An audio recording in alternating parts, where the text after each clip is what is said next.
तो बच्चों अब हमारे पास टॉपिक है radiation, because we have already concluded conduction, convection, है ना। हीट ट्रांसफर का दो तरीका हमने पहले ही पढ़ लिया। अब है रेडिएशन। कन्वेक्शन में क्या होता है? कन्वेक्शन में पार्टिकल खुद मूव कर जाता है, देख रहे हो ना यहाँ पे। पार्टिकल खुद यहाँ से मूव किया है, यहाँ से यहाँ मूव किया, तुम बोलोगे यस। कंडक्शन में पार्टिकल मूव नहीं करता था, वो एनर्जी को बस आगे वाले पार्टिकल को दे देता था, अपने पोजीशन से वो हिलता नहीं था। बट रेडिएशन एक अलग प्रकार का कहानी है। क्या है कहानी? तो रेडिएशन में ऐसा कोई भी बॉडी यूनिवर्स में, कोई भी बॉडी है यूनिवर्स में, ठीक है, जिसका तापमान 0 केल्विन से ज्यादा हो, वो रेडिएशन करता है। तुम बोलोगे सर 0 केल्विन तो बहुत ज्यादा होता है। यस, 0 केल्विन माइनस मतलब होता है -273.15 डिग्री सेल्सियस।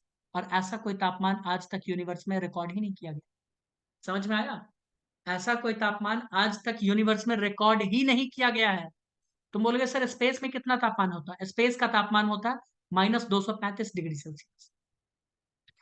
यहां से जब स्पेस में जाओगे ना, इंटरनेशनल स्पेस स्टेशन जो खाली जगह में घूम रहा है, उस खाली जगह का तापमान इतना है। समझ लो, इतना ज्यादा है तापमान। माइनस, भैया माइनस को हल्के में मत ले लो। प्लस में 235 ठीक भैया, माइनस बहुत ज्यादा हो गया। -273 यहाँ पे ऐसा माना जाता है कि कोई भी चीज एग्जिस्ट ही नहीं करेगा इस तापमान पे। तो इसका मतलब तुम्हारे मन में ये सवाल उठता है कि सर आप डायरेक्टली बोलो, इसका मतलब इनडायरेक्टली घुमा के, कि भैया यूनिवर्स में जो भी चीज है सब एमिट करेगा रेडिएशन एनर्जी। तो जवाब है यस, सब के सब एमिट करते हैं। वो भी किस फॉर्म में? इंफ्रारेड के फॉर्म में। किस फॉर्म में करते हैं दोस्त? इंफ्रारेड के फॉर्म में करते हैं एमिट। बताइए कोई दिक्कत? बोलोगे नहीं कोई दिक्कत नहीं है। अच्छा तुम लोग फिल्म में देखे हो क्या? फिल्म में दो चोर जाते रहते हैं, है ना। एक ममता को बना देते हैं इधर, और एक ओमकार को बना देते हैं, ठीक है। और दो चोर जाते रहते हैं और हेलीकॉप्टर ऊपर से आता है। पता है कि नहीं पता है?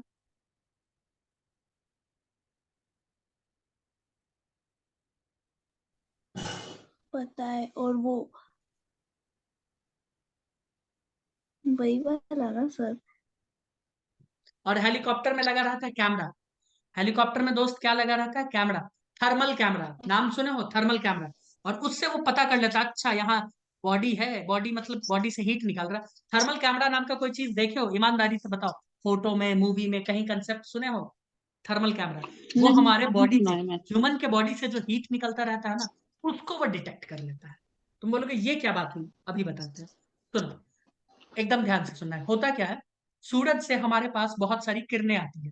तुम बोलोगे हाँ कौन कौन सा? गामा है, एक्स है, यूवी है। तुम अब तुरंत कुछ इंटेलिजेंट बच्चे कूद पड़ेंगे, क्या सर मजाक क्या करो, गामा आता ही नहीं, एक्स आता ही नहीं, यूवी में बी से आता है ना। बोलेंगे हाँ ठीक है। तो ये सब चीजें आती है, लेकिन ये धरती पे पहुंच नहीं पाता। ये किरणें धरती पे पहुंच नहीं पाती। हाँ, कुछ यूवी पहुंच पाती है, यूवी बी, यूवी सी, ये सब पहुंच पाती है, ठीक है। और इसके अलावा इधर वाले जितने भी हैं, जैसे कि विजिबल, विजिबल रे, है ना, विजिबल रे हुआ, इंफ्रारेड रे हुआ, माइक्रोवेव्स हुआ, है ना, ये सब पहुंचता है। तो होता ये है कि जब आप इधर से इधर की तरफ मूव करोगे, तो वेव लेंथ दोस्त, वेव लेंथ बढ़ता जाता है, एनर्जी कम होता जाता है। एनर्जी और वेव लेंथ का उल्टा रिलेशन है, कितने लोग मानते हो? कि हाँ सर बात तो सही है। हाँ और सर। जब आप इधर से इधर की तरफ आओगे, तो वेव लेंथ कम होता जाएगा और एनर्जी बढ़ता जाएगा। तो जिसका एनर्जी ज्यादा होता है वो बहुत ज्यादा डैमेज करता है। जिसका एनर्जी बहुत ज्यादा होता है वो बहुत ज्यादा डैमेज करता है। अगर गामा रे, अल्ट्रा वायलेट रे, एक्स रे, ये आ गया ना हमारे बॉडी में सूरज से, तो समझ जाओ कि भैया पूरा अस्तित्व बदल के रख देगा, हमारे डीएनए को, सेल को, सबको डैमेज करके रख देगा, पूरा डैमेज ही कर देगा। अच्छा बात है वो नहीं आता, अच्छी बात है वो नहीं आता है। Got it? बताइए, अरे बताओ। हाँ हाँ सर। तो होता ये है कि इंफ्रारेड रे में जितना अमाउंट ऑफ एनर्जी होता है इस वेवलेंथ को बनाने के लिए, उतना अमाउंट लोग रिलीज करता रहता है। इसका जो वेवलेंथ का कहानी है, 10⁻⁻⁴ टू 10⁻⁻⁷ मीटर के करीब है। तुम बोलोगे ठीक है, ये है वेवलेंथ। ये क्या वेवलेंथ? तुमको पता है इंफ्रारेड रे हो या कोई भी रे हो, उसका एक रेंज होता है कि सर इतना वेवलेंथ से इतना वेवलेंथ, 1 से लेके 2 मान लो, इसके बीच में कुछ भी अगर वेवलेंथ वाला आप किरणें भेजेंगे, तो मैं उसको इंफ्रारेड बोलूंगा या बोलूंगी। तुम बोलोगे हाँ। इसके लिए हमने हाइड्रोजन स्पेक्ट्रम नाम का भी चीज पढ़ा था। तुम बोलोगे हाँ, अलग अलग उसमें स्पेक्ट्रम थे, याद आ रहा है? बामर सीरीज, हाँ लाइमैन बामर, ये सब याद आ रहा?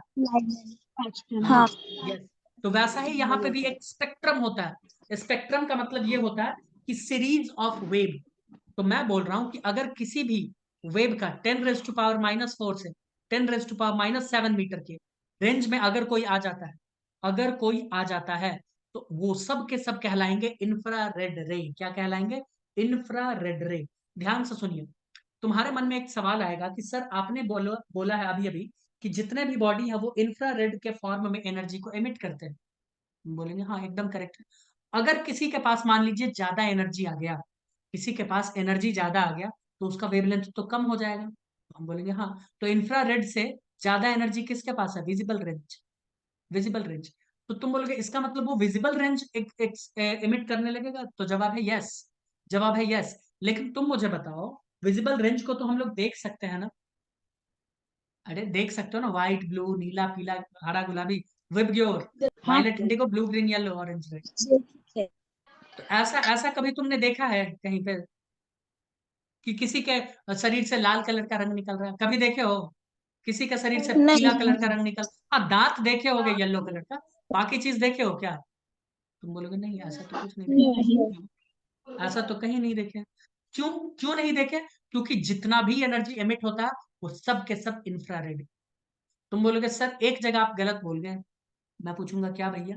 तुम बोलोगे सर सूर्य तो ये सारे एनर्जी एमिट करता है ना, तो सूर्य के पास बहुत एनर्जी है, तो उससे कंपेयर मत करो। ठीक है, उससे कंपेयर करने की जरूरत नहीं है। Got it? बताइए। हम नॉर्मल बॉडी का बात करते हैं। नॉर्मल बॉडी क्या करता है, किसके फॉर्म में एनर्जी एमिट करता है? इंफ्रारेड। किसके फॉर्म में? इंफ्रारेड। है ना, सूर्य के जितना एनर्जी नहीं है कि तुम विजिबल रेंज का वो दिखा दो। और इंफ्रारेड को हम देख ही नहीं सकते। इंफ्रारेड को हम देख नहीं सकते। हाँ, लेकिन हमने कुछ ऐसे ऐसे सेंसर्स बना रखे हैं, ऐसे ऐसे कैमरा बना रखे हैं जो इंफ्रारेड रेज को समझ सकता है, देख सकता है। तो इसीलिए जो कैमराज होते हैं कुछ कुछ, उसे कहते हैं थर्मल कैमरा। क्या कहते हैं दोस्त? Thermal camera. ये थर्मल कैमरा क्या करता है, बॉडी से जो हीट निकलता है ना, उसके आधार पे वो इमेज बना देता है। कभी अभी मैं मीटिंग बंद होगा तो मैं थर्मल कैमरा का थर्मल इमेजेस दिखाऊंगा। ठीक है, रात हो दिन हो कभी भी ये कैच कर लेता है। समझ में आया? ये थोड़ा सा भी करोगे गड़बड़, कैच कर लेगा। जो हमारा इंडिया में बॉर्डर है ना, जहाँ पे चाहे एलओसी हो, एलएसी हो, जहाँ पे भी हो, उस सब जगह पे ये थर्मल कैमराज, ये सेंसर्स लगे रहते हैं कि कहीं थोड़ा सा भी गतिविधि हो पता कर ले। बताइए गॉट इट या नहीं गॉट इट? क्योंकि ये हाँ हमारे सर। कंट्रोल में नहीं है कि सर हम तो अभी हीट रिलीज नहीं करेंगे। भैया हीट रिलीज सब करता है। अब एक बात मैं तुमसे पूछ रहा हूँ, सुनो। ठंडा का मौसम आता है, तुम बोलोगे हाँ आता है, तो तुम कंबल ओढ़ के सोते हो ना, कंबल या रजाई। हाँ इसका अर्थ तो कुछ अलग ही हो जाएगा जो मैं लिखने वाला था। क्या हो जाता पता है? लिख के दिखाएं। इसका अर्थ हो हाँ जाता सर। कम बल। है ना ये? कंबल। और मैं कंबल का बात कर। ठीक है, ये पता नहीं जो भी जैसे लिखते हैं मैं भूल गया हूँ। तो इसको लेके कोई मजाक नहीं। ठीक है, कंबल। तो कंबल की वजह से हम गर्म होते हैं ना ठंडा के मौसम में, आया ना, या रजाई की वजह से? हाँ सर। आंसर है गलत। हम खुद की वजह से गर्म होते हैं। Got it? भाई कंबल कहाँ से गर्मी दे देगा तुमको? कंबल कहाँ से गर्मी देगा? हाँ कंबल कहीं से गर्मी नहीं देता। हमारा बॉडी एनर्जी रेडिएट करता रहता है, इंफ्रारेड रे। हमारा बॉडी क्या रिलीज करता रहता है? इंफ्रारेड रे, ऑलवेज। और हम क्या करते हैं, कंबल से ढक लेते हैं उस। अब यहाँ पे रामू सोया है और उसका एनर्जी यहाँ से निकल रहा है, लो, यहाँ से एनर्जी निकल रहा है। तो अब ये कंबल इसको घेर लिया चारों तरफ से, लो भैया लो। अब ये पूरा वातावरण जो कंबल के अंदर का है वो गर्म हो जाएगा। इसके बॉडी से हीट निकल निकल के और फाइनली समय ऐसा आ जाएगा कि अब इसके बॉडी से हीट निकलेगा भी नहीं। क्यों? क्योंकि न्यूटन साहब क्या बोलते हैं कि जब टेम्परेचर का डिफरेंस ज्यादा होगा तब तो जल्दी निकलेगा। तुम बोलोगे हाँ। हाँ या ना, जल्दी बताओ। हाँ तुम्हारे मन में एक सवाल उठना चाहिए कि सर एक बात बताओ, आप बोल रहे हो कि हमारे खुद के गर्मी की वजह से हम गर्म हो जाते हैं, तो फिर ठंडा लगता ही क्यों है? जब इतना गर्मी है हमारे अंदर, तो ठंडा लगता ही क्यों है? इसका एक सवाल अच्छा है कि नहीं, बताओ। हाँ सर। क्यों लगता है जरा बताना। फिर से हम चलेंगे न्यूटन लॉ ऑफ कूलिंग के आधार पर। भैया तापमान तुम्हारे अंदर बहुत ज्यादा है, मान लो 37 डिग्री सेल्सियस। हमारे बॉडी का तापमान कितना होता है? 37 degree Celsius normal, 98.4 degree Fahrenheit. ठीक है, और बाहर तापमान चला गया 0 डिग्री सेल्सियस मान लो। तो न्यूटन लॉ ऑफ कूलिंग क्या कहता है? जल्दी जल्दी हीट रिलीज करेगा हमारा बॉडी बाहर। अरे हाँ या ना? और जैसे ही हीट को बाहर रिलीज करेगा, हमको एक कूलिंग का एहसास मिलेगा, एकदम ठंडा ठंडा कूल कूल। समझ आया? इसी वजह से जब इसी वजह से जब हम गर्मी के मौसम में एसी में बैठते हैं, गर्मी के मौसम में एसी में बैठते हैं, तो एसी की वजह से बाहर का रूम तापमान कितना, बाहर मतलब रूम का तापमान मान लो 15 डिग्री, और हमारे बॉडी का तापमान 37 डिग्री या उससे ज्यादा हो जाता है, चलो 40 डिग्री। तो एसी में बैठते ही क्या होता है, हमारा बॉडी एनर्जी रिलीज करने लगता है, तो हमको कूलिंग का एहसास होता है। आहा, मजा आ गया यार, आहा। समझ आया? या पंखे में बैठते ही पंखा की वजह से तापमान कितना आ जाता है, 20, तो ये क्या हो जाता है, मजा आ जाता है, बोलते हो मजा आ गया। समझ रहे हो? कूलिंग का एहसास होता है। तो ठंडा में भी कूलिंग का एहसास हो जाता है। 37 से तापमान नीचे जाने लगता है, इतना एनर्जी हमारा बॉडी रिलीज करने लगता है। तो अगर तापमान 37 से नीचे चला गया तो हम लोग कहते हैं हाइपोथर्मिया होगी। क्या होता है? हाइपोथर्मिया। बॉडी से में सिवरिंग थर्मोजेनेसिस देखने को मिलता है, थरथराने लगता है, कांपने लगता है बॉडी, है ना? फिर इरेक्टर पिलाई मसल्स हमारे कॉन्ट्रैक्ट करने लगते हैं और हमारे रोंगटे खड़े हो जाते हैं। तुम बोलोगे यस, बिल्कुल सही बात है, करेक्ट, बताइए। हाँ सर। ठीक है, तो क्या मैं मित्रों एक सवाल पूछ सकता हूँ क्या तुम लोगों से? यस। क्या मेरे पास क्या मेरे पास इतना अधिकार है कि मैं एक सवाल पूछ लूं? बताइए, पूछूं? कोई कुछ बोल नहीं रहा। पूछो पूछ दो सर। सर। सुनो, तो सवाल सुनो। अगर ठंडा का मौसम है तो दो कंबल मेरे लिए सही होगा या एक मोटा रजाई? कौन सही है ठंडा को दूर भगाने के लिए? एक मोटा रजाई।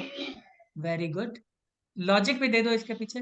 दो कंबल क्यों नहीं? दो पतला पतला कंबल, वैसे मैंने बोला, उतना भी पतला नहीं, बट इंसुलेटर होता है कंबल, है ना, कि हीट को बाहर नहीं जाने देता। कंबल हो या रजाई, वो इंसुलेटर होते हैं, हीट को बाहर अंदर नहीं करने देते। हाँ बताइए, मोटा रजाई या पर मोटा पतला रजाई पतला क्यों? बताओ कंबल बताओ। होगा सर, सुनो तो। पतला हम्म। पतला कंबल होगा तो फिर हीट बाहर जाएगा ना, एक मोटा रजाई होगा तो। नहीं, वो इंसुलेटर है, मैं बोल रहा हूँ इंसुलेटर है, अच्छा इंसुलेटर है, दोनों अच्छा अच्छा इंसुलेटर है, बताओ।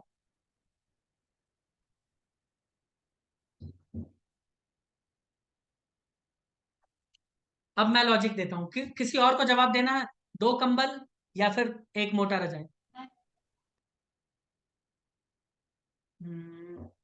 10 बजे तक, 10 बजे। बताओ भैया, मृणाली।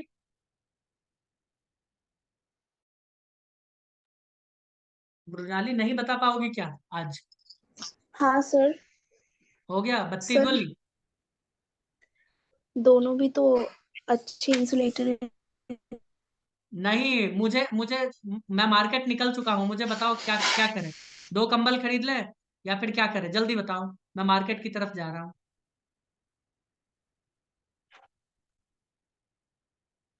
जल्दी बताओ चलो। आपकी। क्या आपकी मर्जी? What you mean by that? तुम ऐसा बोल के तौहीन मत करो मेरा। बोला सर। जल्दी बताओ क्या करना चाहिए, कोई बताने वाला आदमी है कि नहीं है? सर बोला ना, एक दोस्त, मोटा रजाई ले। अच्छा मोटा रजाई ही ले आए, वही सही रहेगा क्या? ममता, हाँ। वही सही रहेगा ना? ठीक है, सुनो, लेकिन मैं तुम्हारी तरह तो हूं नहीं, तो मैं लाऊंगा दो कंबल, मैं लाऊंगा दो कंबल, क्यों?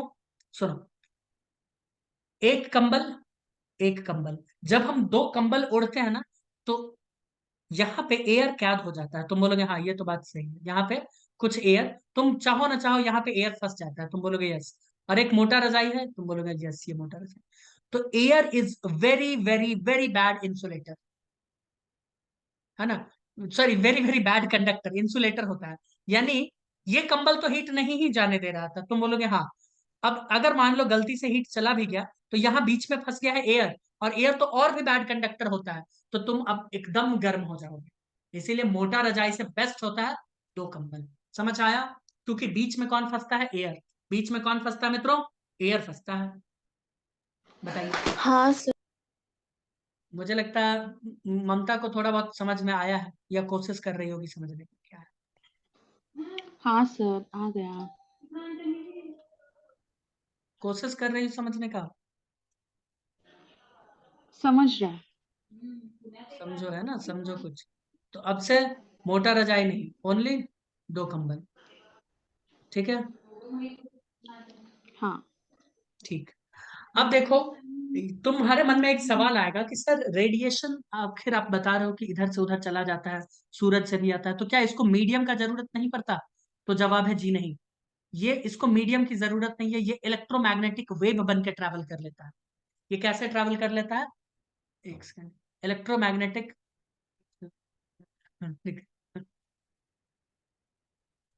हाँ भेजो भेजो भेजो। हाँ, तो मैं ये बोल रहा हूँ कि इलेक्ट्रोमैग्नेटिक वेव बन के ट्रैवल करता है, गॉट इट। और जब ये वेव बनेगा, ममता, मृणाली, जब ये वेव बनेगा तो वेव के नेचर को भी एग्जिबिट करेगा ना। तुम बोलोगे हाँ, तो रिफ्लेक्शन हो, रिफ्रैक्शन हो, इंटरफेरेंस, सब कुछ दिखाता है वेव वाला। तुम बोलोगे ओके। इसके अलावा इसका इंटेंसिटी, इंटेंसिटी होता है स्क्वायर रूट ऑफ डिस्टेंस के डायरेक्ट, मतलब कि ऐसा, अगर मैं बात करूं कि अगर सूरज से हमारे पास आ रहा है कोई एनर्जी, तो हम तक कितना महसूस होगा? तो तुम बोलोगे सर उसके डिस्टेंस का स्क्वायर, उसके डिस्टेंस का स्क्वायर। गॉट इट या नहीं गॉट इट? बताइए, हाँ बोलो बोलो। ये पॉइंट सोर्स से डिस्टेंस कहाँ से लेते हैं? पॉइंट सोर्स से। बताओ कोई दिक्कत? तुम बोलोगे नहीं। अब मैं एक चीज नहीं सर। बताता हूँ। जो हीट हम प्रोड्यूस करते हैं, जो हम हीट प्रोड्यूस करते हैं, वो एक्चुअली फोटोन के फॉर्म में ही प्रोड्यूस होता है। तो तुमको एक बहुत आश्चर्य लगेगा, तुम पूछोगे कि सर इसका मतलब हमारे बॉडी से फोटोन रिलीज होता है? तो जवाब है यस, हम भी फोटोन रिलीज करते हैं। Got it? बताइए। हमारे बॉडी से भी फोटोन यस रिलीज होता है, सर। बट हम वो देख नहीं सकते। क्यों? क्योंकि वो इंफ्रारेड रीजन का है। वो किस रीजन का है? इंफ्रारेड रीजन का। मैं लिख दूं क्या यहाँ पे?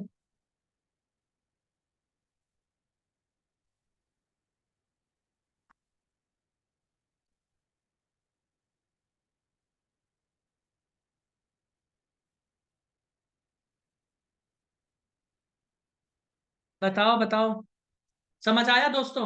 जल्दी बोलो, बताइए। देखिए टाइम हाँ कितना है। सर।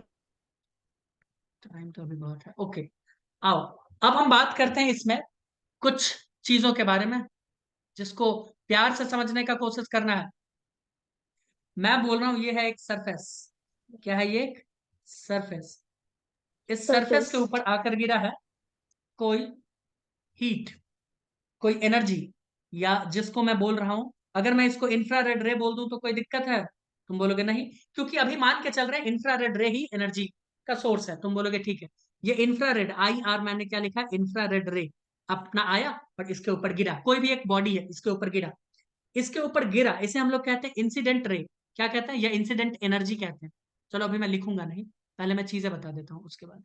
ठीक है, इंसिडेंट हुआ यहाँ पे, और इंसिडेंट होकर ये यहाँ से रिफ्लेक्ट हो गया। तुम बोलोगे ठीक है, लेकिन लेकिन सुनिए, कुछ ये इसको पास भी करवा दिया। तुम बोलोगे अच्छा, और कुछ इसने एब्जॉर्ब भी किया है। कुछ इसने क्या किया? एनर्जी एब्जॉर्ब भी किया। तुम बोलोगे ओके, तो मैं इसको लिखता हूं कि यहाँ पे गिरा है, मान लो Q1 एनर्जी या Q एनर्जी। चलो, एनर्जी कितना गिरा है? Q। इसने एब्जॉर्ब कितना कर लिया? Q2। वापस भेजा कितना है? मान लेते हैं Q3। वन। और सॉरी, Q2 Q3 कैसे कर लिया? Q1 तो लिखा ही नहीं कहीं। चलो इसको मान वन लो का है। Q1। चलो इसी को मान लो Q1। अरे भैया आ जाओ। हम्म। इसको मान लो Q1, और इसको नीचे करो। मैं अभी कुछ लिखूंगा वेरी वेरी इंपॉर्टेंट। और इसको मान लो Q3। यानी Q एनर्जी गिरा किसी बॉडी पे, तुम बोलोगे ओके, उसने Q2 एब्जॉर्ब कर लिया, Q1 को रिफ्लेक्ट कर दिया, और Q3 को अपने बॉडी से आर पार जाने दिया, जैसे गोली मारते हैं। तुम बोलोगे हाँ, तो वो आर पार जाने दिया है। कोई दिक्कत? जैसे ट्रांसपेरेंट शीशा के आर पार दिखता है ना। तुम बोलोगे हाँ दिखता। तो बताओ कोई दिक्कत है क्या?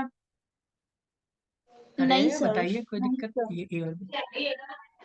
ठीक है, तो मैं कुछ चीजें लिखना चाहता हूँ, मैं कुछ चीजें लिखना चाहता हूँ। यहाँ पे क्यू क्या है? मैं लिखता हूँ क्यू है यहाँ पे इंसिडेंट एनर्जी। क्या है?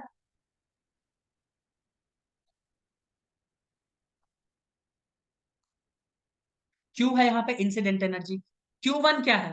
तुम बोलोगे सर ये तो रिफ्लेक्ट हो रहा है ना, तो हाँ, तो ये रिफ्लेक्टेड एनर्जी। ये क्या है? Reflected energy. बताओ कोई दिक्कत? नहीं। Q2 क्या है? तुम बोलोगे सर ये तो एब्जॉर्ब हो रहा है ना, तो इसको लिखेंगे एब्जॉर्ब्ड एनर्जी। क्या लिखेंगे? Absorbed energy.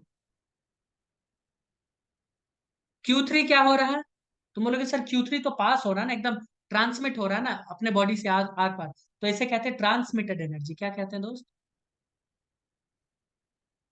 Transmitted. Transmitted energy. कोई दिक्कत? बोलोगे नहीं कोई दिक्कत? ठीक है, अब मैं बोल रहा हूं, एकदम ध्यान से प्रेम से सुनते जाना है, ठीक है? सुन लोगे क्या? हाँ अब मैं लिखूंगा Q/Q1। ध्यान से सुनना, मैं लिख रहा हूं Q/Q1। सॉरी, Q1/Q लिखेंगे ना, Q ज्यादा है। यस, मैंने क्या किया है, मान लो मैंने एनर्जी दिया 100, मैंने 100 जूल एनर्जी दिया, लेकिन रिफ्लेक्ट हुआ है भैया 50 जूल। तो कितना परसेंट रिफ्लेक्ट हुआ? तुम बोलोगे सर ये तो 50% रिफ्लेक्ट हुआ। क्या हुआ? 50%। 50% रिफ्लेक्ट हुआ। यानी इसका एफिशिएंसी कितना है? ये बताओ, इसका एफिशिएंसी कितना है? तुम बोलोगे सर इसका एफिशिएंसी तो 50% हुआ। Reflection percentage. एफिशिएंसी कितना हुआ? 50%। क्या मैं गलत बोल रहा हूँ? हाँ। बताओ। तो इसको नहीं। हम लोग स्मॉल आर से दिखाते हैं। स्मॉल आर का मतलब होता है रिफ्लेक्शन एफिशिएंसी या reflection efficient. Hmm. Reflection efficient. तुम बोलोगे ओके, नीचे करें थोड़ा सा, आओ। हाँ। अब मैं लिखता हूं Q2 एब्जॉर्ब हुआ है ना, तो Q2/Q, इसको क्या बोलेंगे खुद ही बताओ? स्मॉल ए से डिनोट करते हैं एब्जॉर्प्शन एफिशिएंट। भैया कितना एब्जॉर्ब किया, कितना परसेंट? ममता कुछ समझने का कोशिश करो। हाँ सर, कर रही हूँ। बस कोशिश ही करते रहो। योगेश दादा नहीं, आर्यन तुम लिख रहे हो क्या? ठीक है, अब हम लिखेंगे Q3/Q। क्या लिखेंगे? Q3 Q3 by by Q. इसको किससे दिखा दें? इसको T से दिखा दें? दिखा देते हैं। हाँ। इसको बोलेंगे ट्रांसमिटेड एफिशिएंट, या इसको कहते हैं ट्रांसमिटेंस। क्या कहते हैं? ट्रांसमिटेंस। मैंने लिख दिया। ट्रांसमिटेंस। ठीक है, हम्म। अब तुम ध्यान से देखो, अगर ये परसेंटेज 50%, कोई 40%, तो सब जोड़ के कितना परसेंट होगा? तुम बोलोगे सर सब जोड़ के तो 100% होगा ना, तो हम बोलेंगे हाँ। हाँ। अगर परसेंटेज में 100 हो रहा है, तो फ्रैक्शन में कितना होगा? तुम बोलोगे 1। तुम बोलोगे 1। सिंपल। जोड़ के दिखा दें क्या, या छोड़ दें? या जोड़ के दिखा दें? छोड़ दो। एक बात बताओ मूर्ख बालकों, Q1 plus Q2 plus Q3 है ना, और कॉमन में नीचे क्या है? Q। तो ये सब जोड़कर तो Q ही है ना, तो Q/Q कितना होगा? 1 ही होगा ना। अरे हाँ या ना भाई, हाँ या ना? हाँ हाँ सर। सर। तो तुम लोग बोलते भी तो नहीं ना हो, प्रॉब्लम तो यहाँ पर ये निकल के आ रहा है। मैं छोड़ तो मैं दूंगी। क्या ये लिख दूं? देखो तो, क्या मैं ये बात लिख सकता हूं कि small r plus a plus t will be equals to 1? बताइए हाँ या ना? योगेश दादा हाँ सर। बोलोगे हाँ बिल्कुल यही होगा। कोई दिक्कत नहीं है, जल्दी बताइए। हाँ नहीं। बोलो। नहीं। ठीक। चलो बहुत अच्छी बात है। क्या हम लोग आगे बढ़े? और भी है सर? हाँ हाँ बिल्कुल, बातें तो करनी पड़ेगी ना। हम बात करेंगे थोड़ा सा बढ़िया। एमिसिव पावर के बारे में, स्पेक्ट्रल एमिसिव पावर के बारे में। ठीक है, तो आइए बात कर लेते हैं, कुछ बातें बातें हो जाए। हाँ, spectral emissive power, the radiant energy emitted per second per unit area of surface per unit wavelength. काफी प्यारा है ना दोस्तों? ये एमिसिव क्या होता है, एमिसिव पावर अभी बताते हैं, बट काफी प्यार से पढ़ना है। कैसे पढ़ना है? प्यार से ही प्यार पढ़ना है। से। पीआर नहीं होता है, पीआर कुछ नहीं होता है मृणाली। प्यार से सर। मैंने तुमने नहीं कहा, पीआर बोल। मैंने प्यार से कहा। Spectral emissive power. ठीक है, ये क्या कहना चाह रहा है, कैसे कहना चाह रहा है, आइए इसको हम समझने की कोशिश करते हैं। कर ले कोशिश। करो। आओ कोशिश करते हैं। भैया सबसे पहला ही डेफिनेशन ही पढ़ लो। द रेडियंट एनर्जी एमिटेड पर सेकंड पर unit area of surface per unit wavelength. पर यूनिट वेवलेंथ इसके बारे में बोल रहा है। तुम बोलोगे ठीक है, तो इसको हम दिखाते किस चीज से? एमिसिव पावर को हम लोग दिखाते हैं ई से। किससे दिखाते हैं? ई से। ठीक है, स्मॉल ई से। देखो, इसको एक ग्राफ बना के नहीं समझाएंगे। चलो एनर्जी का मैं बात करता हूँ, ध्यान से सुनना। स्पेक्ट्रल एमिसिव पावर,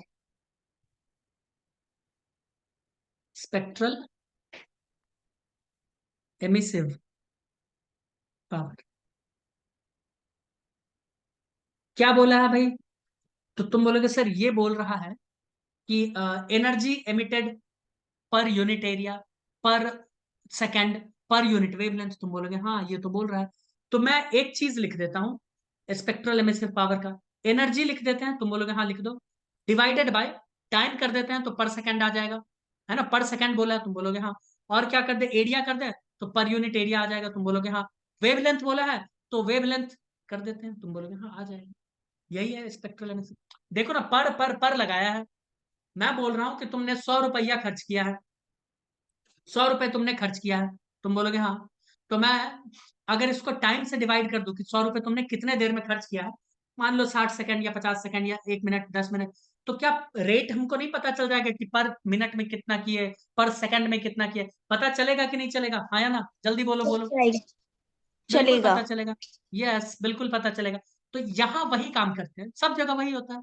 तो हमने क्या लिखा कि भैया एनर्जी जितना भी निकल रहा है उसको आप एक काम करो ना, टाइम से डिवाइड कर दो, एरिया से डिवाइड कर दो, लैम्डा से डिवाइड कर दो। तो तुम बोलोगे सर टाइम और एरिया तो खैर हमको समझ भी आ जाता है कि यूनिट एरिया का कहानी आप बता रहे हो, और आप बता रहे हो कि 1 सेकंड में उस यूनिट एरिया से कितना निकला। लेकिन ये लैम्डा वाला कहानी समझ नहीं आ रहा है, एकदम सही बताओ, नहीं आया ना समझ कि ये लैम्डा का क्या कहानी है? बोलो बोलो, सच बताना। नहीं क्योंकि आया। ये टाइम का तो समझ आ गया होगा, एरिया का समझ आया होगा, लैम्डा का ही नहीं समझ आ रहा होगा।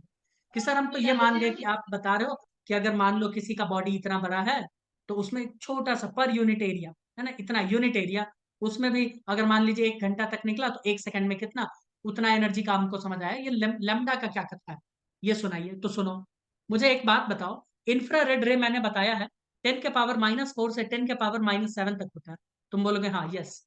तो मुझे एक बात बताओ, क्या जरूरी है कि एक बॉडी एक ही वेवलेंथ निकालेगा? मान लो 10⁻⁻5 निकाला तो अब वही निकालता रहेगा, क्या ये जरूरी है क्या? सोच के बताओ। नहीं जरूरी नहीं है, नहीं। जरूरी नहीं है भाई।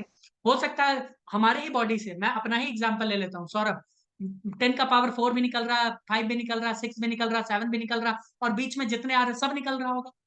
हाँ या ना, बताओ। बोलोगे हाँ निकल रहा होगा, बहुत सारा निकल रहा होगा वेवलेंथ, निकल रहा होगा कि नहीं निकल रहा होगा? बोलोगे यस, बहुत सारा यस सर। वेवलेंथ, है ना। लेकिन मैं बात कर रहा हूँ उस वेवलेंथ का जो ज्यादा निकल रहा है, जो ज्यादा निकल रहा है, जो डिवाइड करोगे ना तो एवरेज जो आएगा उसी का आएगा, एवरेज आएगा उसी का आएगा ज्यादा, एवरेज उसी का आ जाएगा ज्यादा। समझ रहे हो कि भैया 10⁻⁵ वाला है, 7 वाला है, कौन सा वाला है, उसके हिसाब से हम, ठीक है। अभी मैं इसको एक ग्राफ से भी बताऊंगा, टाइम अपने पास 5 मिनट है। इसको मैं ग्राफ से भी बताऊंगा, पहले मैं इक्वेशन लिख देता हूँ। लिख दूं दोस्तों, इक्वेशन को मैं लिख लिख दो दूं। सर। यस। थोड़ा थोड़ा लिख समझने दो। का कोशिश कर रही हो मृणाली? समझ रही हूँ। हाँ कोशिश करो, है ना, समझो मत, कोशिश करो। तो ये हमें बताता है, ये हमें बताता है कि भाई कितना देर में, मतलब उसका पावर क्या है कि एक यूनिट एरिया में 1 सेकंड में कितना वेव निकाल देगा, कौन से तरह का वेव निकाल देगा। समझ आया कि नहीं आया बताओ? Got it? Got it sir. Yes. Power इसी को कहते हैं ना। मान लो हम ओमकार को 10 झापड़ दिए, 10 झापड़ दिए 10 मिनट में, तो 1 मिनट में मेरा क्या पावर है, मतलब मेरा पावर क्या हुआ? तो बोलोगे सर आपका पावर 1 मिनट में 1 झापड़ का है। मान लो अनूप सर है, अनूप सर ने उसको 1 मिनट में 60 झापड़ दे दिया, तो एक एक 1 मिनट में नहीं, 10 सेकंड में, 10 मिनट में मान लो 60 झापड़ दिया, तो वो 1 मिनट में कितना झापड़ देंगे? क्या है उनका पावर? 6। 1 मिनट में 6 झापड़। अरे हाँ या ना? 60, 60। 10 मिनट में 60, तो 1 मिनट में कितना? 6 झापड़। हाँ, सही हो गया 6। ना। हाँ, तो पावर उनका ज्यादा हो गया। अब ऐसे ही निकालते हैं ना कि भैया टाइम को कॉमन कर लो, यूनिट ले लो या कुछ ले लो, तो वही है spectral emissive power. Spectral emissive power simple भाषा में समझो, बहुत सिंपल भाषा में, कि कोई भी बॉडी अपने अंदर से 1 सेकंड, एक यूनिट एरिया अगर ले लेते हैं और कोई एक वेवलेंथ पकड़ लेते हैं, कोई जो एवरेज ज्यादा है, वो कितना निकाल रहा है, बस खत्म। वो कितना निकाल रहा है, बस। जय जय। समझ आया? बताइए। Yes. तो स्पेक्ट्रल एमिसिव पावर यानी एनर्जी के बारे में बता रहा है। कौन सा? लैम्डा वाला एनर्जी। कौन सा लैम्डा? भैया जो ज्यादा है उसी को मैंने यहाँ दिखाया, लैम्डा वाला। समझ में आया? तो इसको मैं लिखूंगा एनर्जी अपॉन टाइम, है ना, इनटू एरिया, और यहाँ पे वेवलेंथ लैम्डा, लैम्डा वाला। बताइए कोई दिक्कत? बताओ। अगर यहाँ पे एनर्जी चेंज होगा, एनर्जी वेरिएबल है, मतलब अलग अलग निकल रहा, तो कुछ नहीं, इंटीग्रेशन करते हैं। यहाँ पे क्या करते हैं दोस्त? इंटीग्रेशन करते हैं फिर। देखो ई लैम्डा है ना, देखो, तो यहाँ पे चेंज लगाएंगे। देखो यहाँ पर भी चेंज लगा दो, लैम्डा भी चेंज, एरिया तो खैर चेंज होगा नहीं, तो बोलोगे हाँ। वेवलेंथ अलग अलग अलग आएगा, एनर्जी भी अलग अलग अलग आता रहेगा, तुम बोलोगे हाँ यस। तो ई लैम्डा यानी इस डी लैम्डा इधर लाके मल्टीप्लाई कर दो, ये किसके बराबर हो जाएगा? Change in energy which is DE by time into area. तुम बोलोगे हाँ। इंटीग्रेट कर दो इसको, इंटीग्रेट कर दो। कहां से कहां तक करेंगे? लैम्डा 1 से लैम्डा 2, यानी जहां से जहां तक है लैम्डा, मान लो 10 का पावर -4 से 10 का पावर -7, जितना निकल रहा उससे कर दो। तो तुम बोलोगे हाँ कर देते हैं। तो करने का वैसे कोई लॉजिक तो है नहीं, क्योंकि आंसर वही आएगा। आंसर फाइनली क्या आ जाएगा? E by T A. क्या हो जाएगा? E by energy by T A. Got it? बताइए। हाँ बोलो। Sir, got. वही है कहानी। ये ऐसा ही रहेगा, लैम्डा वैल्यू डाल के अपना कैलकुलेट करना पड़ता है। ठीक है, बताइए। तो ये इसे हम लोग कहते हैं टोटल एनर्जी। क्या कहते हैं? टोटल एनर्जी पर unit area per unit time, है ना। इसमें वेवलेंथ इधर चला गया, इसको कह दो टोटल एनर्जी। सब सवाल भी करवाएंगे, टेंशन मत लो। टोटल एनर्जी पर यूनिट, क्या कहेंगे? पर यूनिट एरिया। देखो ना नीचे क्या है? एरिया है ना, तो पर हाँ। Unit area per unit time. जिनको नहीं समझ में आया, अभी ग्राफ बनाएंगे, एकदम क्रिस्टल क्लियर हो जाएगा। कॉरस्पॉन्ड्स टू ऑल वेवलेंथ, क्योंकि देखो इंटीग्रेट कर दिया है कहां से कहां तक? लैम्डा 1 से लैम्डा 2 तक। Corresponds to all wavelength. देख रहे हो विनोद? लैम्डा 1 से लैम्डा 2 तक का एनर्जी कैलकुलेट किया है, तो ये पूरे वेवलेंथ का हमने कर दिया। और अगर कोई सिंगल वेवलेंथ का निकालते हो, तो लैम्डा आपको डालना पड़ेगा नीचे। और जनरली एवरेज वाला डालते हैं, जो बहुत ज्यादा निकलता है। बताएंगे अभी एक बार फिर से बताएंगे, टेंशन मत लो। अभी फिर से बताया जाएगा, एकदम टेंशन नहीं लेना है। Got it? हाँ सर। ठीक है, मैं इसी को ग्राफ से बताता हूँ। मिलते हैं नेक्स्ट क्लास।